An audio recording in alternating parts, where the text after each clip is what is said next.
Singapore आज दुनिया की दूसरी सबसे अमीर कंट्री है, जहां ना के बराबर क्राइम और ना के बराबर करप्शन है। सिर्फ इतना ही नहीं बल्कि one of the most cleanest, high developed and high income देश है। यहाँ हर 6 में से एक बंदा करोड़पति है। बट हैरानी की बात यह है कि इस देश की कंडीशन एक टाइम पे बहुत खराब हुआ करती थी। गरीबी, अनएम्प्लॉयमेंट, क्राइम, ड्रग्स और सिर्फ इतना ही नहीं बल्कि ओवर पॉपुलेशन की भी एक बड़ी प्रॉब्लम इस देश में थी। आज हर कोई इंडिया के लिए बोलता है कि सबसे बड़ी कमी जो इंडिया की है वो है पॉपुलेशन। बट वहीं अगर देखा जाए तो सिंगापुर जैसे छोटे देश में 59 लाख लोग रहते हैं और एरिया की बात करें तो ये बस 750 स्क्वायर किलोमीटर का है, यानी कि लगभग दिल्ली से भी आधा। तो इस हिसाब से अगर इसकी पॉपुलेशन डेंसिटी की बात करें तो ये हो गई 8387 पर किलोमीटर स्क्वायर, यानी कि हर किलोमीटर स्क्वायर पे 8000 से भी ज्यादा लोग रहते हैं। और वहीं अगर आप इंडिया की पॉपुलेशन डेंसिटी की बात करो तो वो सिर्फ 483.68 है। फर्क आपको क्लियर दिख रहा होगा।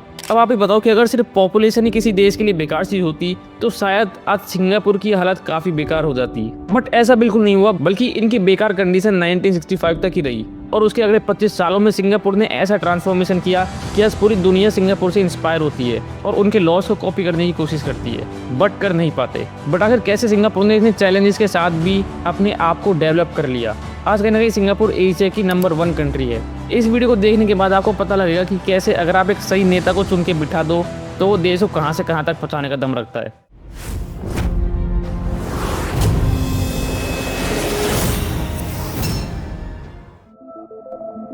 तो सिंगापुर इतना छोटा देश है कि इसको मैप में ढूंढना ही काफी मुश्किल है। ये दुनिया की 3rd most dense populated country है। सिंगापुर का नाम संस्कृत लैंग्वेज से बनाया गया है, सिंग और पुर, यानी कि शेर और एक शहर। इसके नाम के पीछे भी एक काफी इंटरेस्टिंग स्टोरी है। सुमत्रा और प्लेमबर्ग जो कि सिंगापुर के आसपास का एक रीजन है, उस समय इन सारे रीजन पे राजा महाराजा राज करते थे। ये बात है लगभग 7th सेंचुरी की। तो उस समय उस रीजन के वहाँ पे एक राजा हुआ करते थे जिनका नाम था राजकुमार संगनीला, जो एक बार शिकार पर गए थे और वहाँ पे उन्हें दूर से एक आइलैंड दिखता है जो कि उन्हें काफी पसंद आता है। और जब वो अपनी सेना के साथ वहाँ पे जाते हैं तो वहाँ पे उन्हें एक जानवर दिखता है जो कि उन्होंने पहली बार देखा था। उनकी सेना में से कोई उन्हें बताता है कि ये जानवर बिल्कुल शेर जैसा दिखता है, यानी कि सिंह जैसा दिखता है। और तभी से उस राजा ने इस आइलैंड का नाम रख दिया सिंगापुर। आज भी अगर आप देखोगे तो सिंगापुर का नेशनल सिंबल लॉयन हेड है। सिंगापुर के आइलैंड को एक ट्रेडिंग आउटपोस्ट की तरह यूज किया जाता था, जहाँ मलेशिया, चाइना, थाईलैंड, इंडिया और अरब के लोग ट्रेडिंग के लिए यूज करा करते थे। क्योंकि अगर आप इस मैप में देखोगे तो आपको यहाँ पे 2 रूट दिखेंगे, मलक्का स्ट्रेट और सुंडा स्ट्रेट, जो कि उस टाइम में बहुत इंपॉर्टेंट रूट्स हुआ करते थे। इनफैक्ट आज भी ये काफी इंपॉर्टेंट रूट्स हैं। ऐसा इसलिए क्योंकि इन 2 रूट से मिडिल ईस्ट एशिया और ईस्ट एशिया का पूरा ट्रेड होता था। इन 2 रूट्स के अलावा कोई भी कंट्री कहीं और से नहीं जा सकती थी क्योंकि ये काफी लंबा पड़ता था। और सबसे ज्यादा यूज होता था मलक्का स्ट्रेट क्योंकि ये और भी ज्यादा पास पड़ता था, जो कि सिंगापुर के ही पास था। आसपास की सारी कंट्री इस रूट की इंपॉर्टेंस जानती थी और वो जानते थे कि जो भी इस रीजन पे कब्जा करेगा वो काफी मोटा पैसा छाप सकता है। यहाँ पे सी पोर्ट्स बना के और जितनी भी शिप्स वगैरह आती है उनसे वो फी ले सकते हैं, टैक्स ले सकते हैं। और इसलिए हर कोई यहाँ पे कब्जा करना चाहता था। पहले एक इंडोनेशियन किंग के पास था, उसके बाद पोर्टुगीज और उसके बाद डच के लोगों ने इस पे कब्जा किया। बट 1819 में जब ब्रिटिशर्स दुनिया के कुछ कंट्रीज को रूल कर रही थी, जिनमें से एक इंडिया भी था, उसी समय ईस्ट इंडिया कंपनी के एक ऑफिसर ने सिंगापुर को उस रीजन के ओनर से खरीद लिया, यानी कि जो उस समय उस रीजन में राजा हुआ करता था। और खरीदते ही सबसे पहले सिंगापुर के जो सी पोर्ट थे उनको टैक्स फ्री कर दिया। अब इससे होता तो क्यों था कि हर कोई इसी रूट से जाना पसंद करता था। तो सी पोर्ट में कहीं ना कहीं उनको कमाने के और तरीके मिलते थे, जैसे कि जो भी शिप्स आ रही है उनकी रिपेयरमेंट के लिए तो वहाँ पर वो ब्रेक ले सकते हैं या कुछ भी कर सकते हैं। तो इस तरह से ब्रिटिशर्स के अंडर में सिंगापुर की काफी तरक्की होने लगी। बट एक दिक्कत थी जो कि काफी बढ़ रही थी। तो ब्रिटिशर्स जो थे वो वेस्ट बंगाल में ओपियम वगैरह की खेती करते थे। ओपियम यानी कि अफीम, यानी कि एक तरह के ड्रग्स जिनकी प्रोसेसिंग वो सिंगापुर में करते थे। अब वो सी पोर्ट में जितने भी लोग काम करते थे वहाँ पे काफी लोग चाइनीज थे और वो अपनी कंट्री से काफी दूर रह के काम करने आते थे और वहाँ पे कोई भी एंटरटेनमेंट की चीज अलग से नहीं थी। और होता कुछ कि हजारों की संख्या में वहाँ पे ओपियम एडिक्ट्स बन जाते हैं और देखते देखते वहाँ पे क्राइम भी इंक्रीज होने लगता है। मतलब एक तरह से जो ब्रिटिशर्स थे वो सिंगापुर को ढंग से संभाल नहीं रहे थे। उनका सारा ध्यान बस सी पोर्ट पे ही था कि कैसे वो सी पोर्ट से ज्यादा और ज्यादा कमा सकते हैं। अकॉर्डिंग टू सम रिपोर्ट्स 1941 तक 16,500 ओपियम एडिक्ट्स तक सिंगापुर में हो चुके थे। ये समय था सेकेंड वर्ल्ड वॉर का। 1942 में जापानीज सिंगापुर और मलेशिया में इन्वेड करते हैं। ये लोग लगभग 3 से 5 साल तक वहां रहते हैं और इन 3 से 5 सालों में सिंगापुर की हालत काफी गंदी हो जाती है। 1945 में जब जापान वर्ल्ड वॉर हार जाता है तो वो वहां से जब वापस जाते हैं तब पता लगता है कि सिंगापुर की हालत इतनी खराब थी कि वहां पे 30,000 से भी ज्यादा ओपियम एडिक्ट्स थे। Gambling, poverty, crime, disease, unemployment और फूड शॉर्टेज से लोग मर रहे थे। एक तरीके से सिंगापुर काफी हद तक बर्बाद हो चुका था। वर्ल्ड वॉर खत्म होते ही ब्रिटिशर्स वापस सिंगापुर में आ जाते हैं और उन्हें ये एहसास होता है कि उन्होंने सिंगापुर को मैनेज करने में गलती कर दी और वो सब चीज़ ठीक करने की कोशिश करते हैं। अब जुलाई 1945 में सरकार बदलती है और सिंगापुर की ही एक नई पार्टी आती है और इस वजह से ब्रिटिश रूल धीरे धीरे कम होने लगता है। 1949 में पहली बार इलेक्शन हुए और उन इलेक्शन में काफी यंग लीडर जीतते हैं जिनका नाम था ली कुआन यू, जो कि सिंगापुर के पहले प्राइम मिनिस्टर बनते हैं और यही है हमारी इस पूरी स्टोरी के हीरो। बट स्टार्टिंग में नहीं लगता था कि सिंगापुर इंडिपेंडेंटली सर्वाइव नहीं कर पाएगा, क्योंकि उस समय सिंगापुर की हालत थी इतनी खराब, सिंगापुर की खुद की आर्मी तक नहीं थी और इसलिए इन्होंने सोचा कि क्यों ना सिंगापुर को मलेशिया से मर्ज करवा दिया जाए। बट मलेशिया को ये बात बिल्कुल पसंद नहीं आई और ना ही सिंगापुर के लोगों को ये बात पसंद थी, कुछ पॉलिटिकल रीजंस की वजह से, और परेशानी इतनी बढ़ गई कि सिंगापुर में दंगे तक होने लगे और 1965 में डिसाइड हुआ कि सिंगापुर को मर्ज नहीं करना बल्कि अब उसे इंडिपेंडेंटली सर्वाइव करना ही होगा। 1967 इस समय अभी भी थोड़ा बहुत ब्रिटिशर्स का राज चल रहा था, बट अब ब्रिटिशर्स फाइनली अनाउंस करते हैं कि वो सिंगापुर को छोड़ के जा रहे हैं और वो अपने सारे ट्रूप्स भी सिंगापुर से हटा लेंगे। आप लोगों को सुन के लग रहा होगा कि ये सिंगापुर के लिए काफ़ी अच्छी बात है, बट ऐसा बिल्कुल नहीं था, क्योंकि सिंगापुर के पास ना तो खुद की आर्मी थी, ना ही वो जॉब्स थी और ना ही सरकार खुद को ढंग से डेवलप कर पाई थी। अब ऐसे में ली कुआन यू ब्रिटिशर्स से रिक्वेस्ट करते हैं कि वो अभी ना जाए, उनको थोड़ा टाइम दिया जाए सिंगापुर को डेवलप करने में, क्योंकि उस समय ब्रिटिशर्स काफ़ी नौकरियां दे रहे थे सिंगापुर के लोगों को। सिंगापुर के खुद के पास नौकरी देने के लिए इतनी कंपनीज भी नहीं थी। तो फाइनली अनाउंस होता है कि ब्रिटिशर्स 1971 तक और रुकेंगे। ऐसे में ली कुआन यू के पास लगभग 4 साल थे सिंगापुर को डेवलप करने के लिए और एक इंडिपेंडेंट देश बनाने के लिए। अब दिक्कत ये थी कि सिंगापुर में गरीबी इतनी थी, दंगे अलग से देखने को मिल रहे थे और ना ही उनके पास कोई नेचुरल रिसोर्सेज थे। अब सवाल आता है कि आखिर करा क्या जाए। तो यहाँ से शुरू होता है सिंगापुर के ट्रांसफॉर्मेशन का सफर। ली कुआन यू तुरंत काम पे लग जाते हैं और सबसे पहले वो ये चीज देखते हैं कि उनका जो देश है वो बिल्कुल भी यूनाइट नहीं है। मतलब वहाँ पे उस समय लगभग चाइनीज, मलेशियन और इंडियंस अलग अलग जगह रहा करते थे, अपना एक ग्रुप, एक कम्युनिटी बना के। मतलब वो एक दूसरे के कल्चर में घुलते मिलते बिल्कुल नहीं थे। अब ऐसे में सबसे पहले तो ली कुआन यू अपनी कंट्री का नेशनल फ्लैग और नेशनल एंथम बनाते हैं। इनका नेशनल एंथम भी काफी छोटा था, जो कि आपको उन्हीं करेंसी के पीछे लिखा हुआ भी मिलेगा।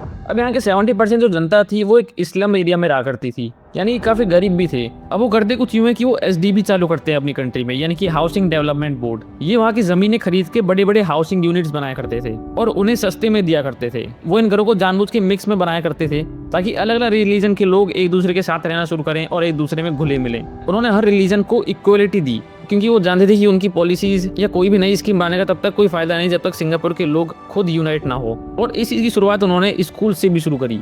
उस समय होता कुछ यूं था कि चाइनीज लोग अपने स्कूल में जाया करते थे, मलेशियन लोग अपने स्कूल में जाया करते थे और जितनी भी कम्युनिटीज थी वो सब अपने अपने एक अलग स्कूल में जाया करती थी। बट इन्होंने गवर्नमेंट स्कूल बनाए जिसमें हर कम्युनिटी के लोग आ सकते थे और इनके स्कूल इतने बढ़िया थे कि लोग आने भी लगे। यहाँ काफी बढ़िया एजुकेशन मिलती थी और वो भी कम पैसों में। और यहाँ स्कूल में भी ये लोग इस चीजें फोकस करते थे कि कैसे बच्चों को इक्वलिटी सिखाएं। और 1967 में इन्होंने ASEAN नाम की एक ग्रुप की स्थापना भी की, यानी कि association of south east Asian, जहाँ पे वहाँ के आसपास की कंट्री जैसे कि इंडोनेशिया, मलेशिया, फिलीपींस, सिंगापुर और थाईलैंड ने कोलैब किया ताकि वो अलग अलग फील्ड में तरक्की हासिल कर सकें और ताकि उस पूरे रीजन में पीस और स्टेबिलिटी बनी रहे। उस समय सिंगापुर की खुद की आर्मी भी नहीं थी, तो इसलिए इन्होंने नेशनल सर्विस इंट्रोड्यूस करा, यानी कि हर लड़का जिसकी एज 16.5 ईयर से ज्यादा है वो आर्मी के लिए रजिस्टर कर सकता है। और लगभग 18 साल की एज में हर लड़के के लिए कंपलसरी था कि वो एक बार आर्मी ज्वाइन करे कुछ सालों के लिए। और एक और सबसे इंपॉर्टेंट चीज जो कि किसी भी देश की तरक्की रोक देती है वो है वहाँ का करप्शन। और ली कुआन यू ये अच्छे से जानते थे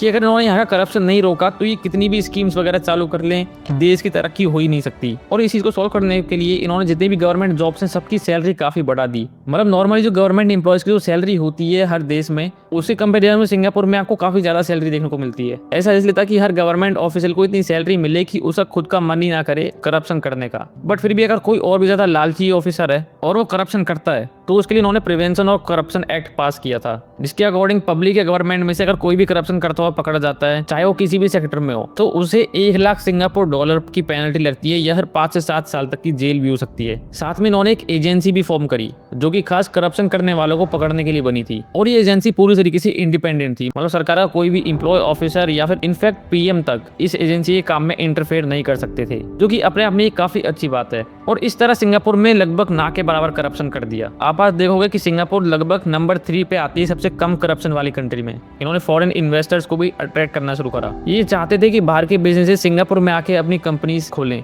और यहाँ के लोगों को काम दें। और इसके लिए उन्होंने काफी बढ़िया बढ़िया स्कीम्स निकाली और इजी प्रोसेस कर दी यहाँ पे बिजनेस खोलने के लिए। और ये उन कंपनी से टैक्स काफी कम लिया करते थे, तो कंपनीज को भी यहाँ पे आने पे फायदा दिखा। जहाँ बाकी कंट्रीज में लगभग 30% टैक्स ले लिया जाता है, वहीं इन्होंने काफी कम टैक्स कर दिया था। और ये काफी कंट्रीज से मीटिंग करने भी जाया करते थे ताकि वहाँ की कंपनी जाके सिंगापुर में अपनी फैक्ट्रीज खोलें। और इसी वजह से 2 साल के अंदर अंदर ही 250 से ज्यादा कंपनी सिंगापुर में आ गई। और एम्प्लॉयमेंट की बात करें तो काफी हद तक हर किसी के पास जॉब आ चुकी थी। अनएम्प्लॉयमेंट की प्रॉब्लम भी पूरी तरीके से सॉल्व हो गई थी। वो एक चीज और मानते थे, वो थी कि किसी भी देश को तरक्की करने के लिए उसका साफ होना बहुत जरूरी है। और इसलिए उन्होंने स्वच्छ सिंगापुर अभियान भी लॉन्च करा और ये 1968 से 1988 तक चला, जहां हर 1-2 साल में ये कैंपेन लगाते थे। गवर्नमेंट के द्वारा वहाँ पे पब्लिक वेस्ट कलेक्टर्स लगाए गए और लगभग हर थोड़ी थोड़ी दूर में ब्लू कलर रिसाइकल बिन्स भी लगाए गए। ये काफी कैंपेन्स ही चलाया करते थे और इस वजह से सिंगापुर ने लगभग क्लीनलीनेस में भी काफी अच्छी पोजीशन हासिल कर ली। आज Singapore one of the most clean countries में से एक है। ये लोग वहाँ की क्लीनलीनेस को लेके इतने स्ट्रिक्ट हैं कि 1992 में एक लॉ पास हुआ था जिसके अकॉर्डिंग च्युइंगम भी बैन हो गई थी, क्योंकि वहाँ पर नोटिस किया जा रहा था कि वहाँ के लोग च्युइंगम खा के वहीं ट्रेनों की सीट्स में या कहीं भी चिपका देते हैं। सिंगापुर में थूकना, कूड़ा फेंकना और पब्लिक में स्मोकिंग करना भी बिल्कुल मना है। इनफैक्ट वहाँ पे अगर आप किसी से भी बिना पूछे उसका वाईफाई ले लोगे तो उसके लिए भी आपको फाइन पे करना पड़ेगा। वहाँ पे उन्होंने गवर्नमेंट हॉस्पिटल्स खोले जिनकी कंडीशन भी काफी अच्छी कर दी गई और बेड्स की भी कमी पूरी तरीके से दूर कर दी गई। लगभग पूरी कंट्री की काफी प्रॉब्लम सॉल्व हो चुकी थी, बट एक दिक्कत अभी भी थी और हो सकता है वो चीज आपके दिमाग में भी आ रही हो कि वो कंट्री इतनी ओवर पॉपुलेटेड थी। अब ऐसे में अगर हर इंसान के पास अपनी अपनी एक गाड़ी हो तो आप सोच सकते हो कि वहाँ का हाल कितना बुरा हो सकता था। तो ऐसे में ली कुआन यू एक लॉ निकालते हैं जिसके अकॉर्डिंग एक पर्टिकुलर रीजन में कुछ लिमिटेड गाड़ियां चल सकती हैं और वहाँ पे पब्लिक ट्रांसपोर्ट को बढ़ावा दिया गया। और अगर आज आप देखोगे तो सिंगापुर मोस्ट एक्सपेंसिव कंट्री है टू बाय अ कार, क्योंकि वहाँ की गवर्नमेंट ने कार्स पे इतना भारी टैक्स लगा रखा है कि लोग पब्लिक ट्रांसपोर्ट लेना ही ज्यादा पसंद करते हैं। तो वहाँ पे एक सड़क पे चलने की गाड़ियों की एक लिमिट होती है। अगर कोई इंसान एक एक्स्ट्रा गाड़ी ला रहा है तो उसे एक गाड़ी हटानी पड़ेगी। एक और बड़ा सवाल जो कि हो सकता है आपके दिमाग में आ रहा हो, और वो ये है कि अगर वहाँ की गवर्नमेंट ने टैक्स भी इतना कम कर दिया था और हर फैसिलिटी भी इतने सस्ते में दे रही थी तो आखिर सरकार पैसे कैसे कमा रही थी, क्योंकि किसी भी कंट्री के डेवलपमेंट के लिए वहाँ पे टैक्स बहुत जरूरी होता है। बट ये प्रॉब्लम वहाँ पे इस तरीके से सॉल्व की गई कि वहाँ की जो सरकारी कंपनीज थी उनको काफी अच्छी तरीके से मैनेज किया गया। सरकार काफी कंपनीज ओन करती थी जो कि ट्रांसपोर्ट, मीडिया या पावर के सेक्टर में थी और उन्हें ऐसे तरीके से मैनेज करने की वजह से वो वहाँ से काफी अच्छा कमा लिया करते थे और वहाँ से आया हुआ पैसा जनता के लिए यूज करते हैं, ना कि टैक्स लेके। वहीं अगर आप इंडिया में देखोगे तो सरकारी कंपनीज की हालत इतनी खराब होती है कि वो कंपनी खुद ही चल नहीं पाती। इंडिया में प्राइवेटाइजेशन बढ़ रहा है, यानी कि जितनी भी सरकारी कंपनीज हैं वो प्राइवेट होती जा रही हैं, वो एक पर्टिकुलर बिजनेसमैन को दे दी जा रही हैं, क्योंकि सरकार कंपनीज को संभाल नहीं पा रही और इसलिए सरकार के पास टैक्स ही एक बड़ा ऑप्शन बचा है पैसे कमाने का। तो इस तरह से सिंगापुर ने ये प्रॉब्लम भी सॉल्व कर दी। उन्होंने इंफ्रास्ट्रक्चर भी काफी बढ़िया कर दिया। भले ही उनके पास नेचुरल रिसोर्सेज नहीं थे बट उनकी लोकेशन काफी बढ़िया थी और इसका उन्होंने काफी अच्छे तरीके से फायदा उठाया। उन्होंने काफी बढ़िया एयरपोर्ट और सी पोर्ट्स बनाए। 1972 में ट्री प्लांटिंग डे भी पास किया गया जिसके अकॉर्डिंग सिंगापुर में हर इंसान को एक ट्री प्लांट करना होगा और ये कैंपेन भी काफी सक्सेसफुल हुआ। 10 सालों में सिंगापुर में इतनी बढ़िया ग्रीनरी देखने को मिली कि आज भी अगर कोई सिंगापुर में घूमने जाता है तो वो वहाँ की ग्रीनरी की काफी तारीफ करता है। वहाँ की रिवर्स भी उन्होंने पूरी तरीके से क्लीन कर दी। सिंगापुर ने कुछ स्पेसिफिक सेक्टर जैसे कि टेक्सटाइल और पेट्रोकेमिकल से स्टार्ट किया था, बट ली कुआन यू ये नहीं चाहते थे कि उनका देश सिर्फ एक लो कॉस्ट फैक्ट्री बन के रह जाए और इसलिए इन्होंने एक और लॉ बनाया जिसके अकॉर्डिंग देश की हर कंपनी को अपने एम्प्लॉयज को एक मंथली स्किल डेवलपमेंट लीव भी दी जाए और इससे उनकी कंट्री की कंपनीज में काम करने वाले एम्प्लॉयज काफी स्किलफुल हो गए और देखते ही देखते 1990s तक ये काफी टेक्नोलॉजीज में ग्लोबल सप्लाई चेन का हिस्सा बन गए थे, जो कि लगभग biotech engineering, aerospace, pharma, petrochemicals और सेमीकंडक्टर्स जैसी इंडस्ट्रीज में भी बढ़िया काम कर रहे थे। तो इस तरीके से बिना किसी नेचुरल रिसोर्सेज के बावजूद भी सिंगापुर ने अपने आप को काफी बढ़िया तरीके से डेवलप कर लिया। तो इस तरीके से सिंगापुर ने एक डिक्टेटरशिप के अंडर में इतनी डेवलपमेंट हासिल कर ली। तो नॉर्थ कोरिया में भी डिक्टेटरशिप चल रही है, लेकिन वहाँ का हाल यहाँ से एकदम उल्टा है। जैसे कि मैंने आपको अपनी इस वीडियो में बताया था कि कैसे नॉर्थ कोरिया को हेल ऑन द अर्थ बोला जाता है। सही मायने में कहा जाए तो ली कुआन यू सिंगापुर के रियल हीरो थे। बट रहने की बात यह कि वहाँ पे उनकी कोई भी मूर्ति या कुछ भी नहीं बनाया गया। ऐसा इसलिए क्योंकि उनके पास अपनी पर्सनैलिटी को या अपने आप को प्रमोट करने के लिए या अपने आप को ये दिखाने के लिए कि वो पूरी देश के हीरो हैं, इस चीज़ का टाइम ही नहीं था। वो पूरे टाइम देश की जनता के लिए काम करते थे और देश के डेवलपमेंट के लिए काम करते थे। तो आई होप आपको वीडियो पसंद आई होगी। वीडियो को लाइक करें और चैनल को सब्सक्राइब करें ऐसे ही अमेजिंग केस स्टडीज देखते रहने के लिए। मिलते हैं अगली वीडियो में।